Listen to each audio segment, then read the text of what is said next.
Thank you very much, Mr. Garneau. Mr. Secan. Thank you, Minister, for being here. Once again, I know your time is valuable, so we appreciate for you your attendance. Now, I asked Mr. Emerson about foreign ownership, so I'm very happy that you made that announcement. But I'm kind of curious, the difference between 25 and 49%, when a single owner, a foreign owner, or a combination of, they're still capped at 25%. So what difference is there to allow the ownership to be 49%? What we wanted to do was to recognize that there is the airline industry is a capital-intensive industry, and that in order for us to stimulate competition, it would be a good thing for us to allow a greater pool of potential investments, potential money sources to be available for companies in Canada that wanted to start an airline. A couple, of course, as you know, Interjet and Jetlines are examples. A little while back, there was a company called New Leaf, of course, that got into operation as well. So there is a desire for carriers to get into the business here in Canada. We think that that is a valuable thing. But they have all indicated that one of the challenges is accessing capital, and so some of that capital can come from foreign, from international sources as well. But we also felt that in making this change from 29 to 49%, that it was important to retain Canadian control. In fact, as we say, so that. Those were the primary considerations, making more capital available, but still keeping the companies under Canadian control. Thank you. I did see it was 49%, and I was pleased about that as well. Keep it Canadian. Now, I'm probably on the record a couple of times asking about CATSA and service standards. I've compared Pearson to Heathrow, and I was actually surprised that there is no universal processing time or standard. So I'm curious to know whether CATSA will be would adhere to a service standard. Thank you. And one of the elements that I've just outlined and that I outlined in my Transportation 2030 speech was the fact that Canadians have very clearly said to us that they would like waiting times to be reduced when they go to the airport. We have all had the experience of going to the airport, of seeing a very long line, and often wondering why not all of the stations were being manned for passing through security. There's no question at this point in time, in this year to date, 2016, and the first 10 months of this year, the statistics are that we have an 84% waiting time. That's to get to the beginning of the line within 15 minutes.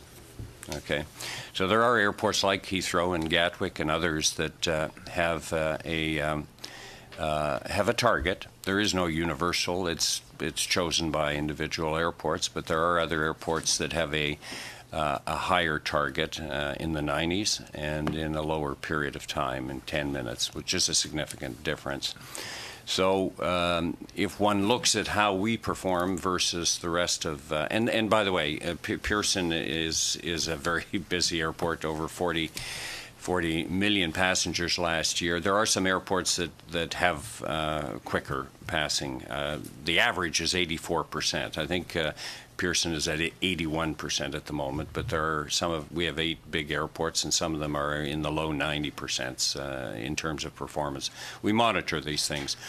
I have said in the speech that we need to do better, and it's my intention to try to come forward at some point with measures that will, and some of them are technology. We have been evaluating a system called CATSA Plus, which is a line that instead of one person going after the other allows 4 people to arrive at the same time. And it allows the frequent passengers to get processed. They can jump the queue and go much more quickly. I've seen it myself at at Montreal Airport. By the way, Calgary Airport, the international terminal now has 6 CATSA Plus lines. So we're looking at it, and it appears to be a more efficient way of doing it. That's part of it, but there are other things as well. And so it's my intention to try to find a way that we can do better, because it's, I would say, almost the primary irritant for air passengers, and we need to do better. Thank you for that. That's great. 1 minute left. Our committee's entertaining traveling to the north, and I know you've mentioned earlier that the north is important to you, and I just wonder if you could speak to that, see if that's a worthwhile exercise for us, perhaps. I think it's a very worthwhile exercise. I found my experience up in Iqaluit to be very valuable, and that was a round table as part of the theme, the coasts, our waterways, and the north. And when I say the north, we met at a round table with people from not only Nunavut in Iqaluit, but also from the Northwest Territories, from the Yukon, from northern Quebec, and from Labrador, so lots of northern communities. And there's no question that in terms of infrastructure, the north is in need of more infrastructure. There are 82 runways in the north, but only 11 of them are paved, and there is a lack of weather services for some of those places. There's a lack of lighting, proper lighting. Some of the runways are pretty thin in terms of their width, and so there is a need for infrastructure on that side. We were in Iqaluit, and in Iqaluit they do not yet have a deep water capability. So when a resupply ship comes in, they have to work with the tides, take the stuff off, put them on barges that come into the shore.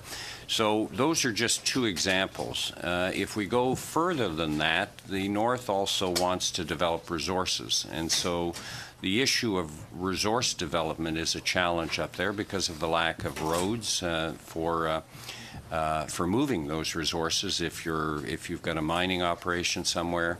So I think you'll find it very useful when you go up there, and I commend you for doing it. I think that we need to shed more light on the lack of infrastructure for the North, a place that is in transition because of environmental change and because of the fact that it has resources. And so I think it's a very timely thing that you do go there. Thank you very much, Mr. Garneau. Mr. Alban.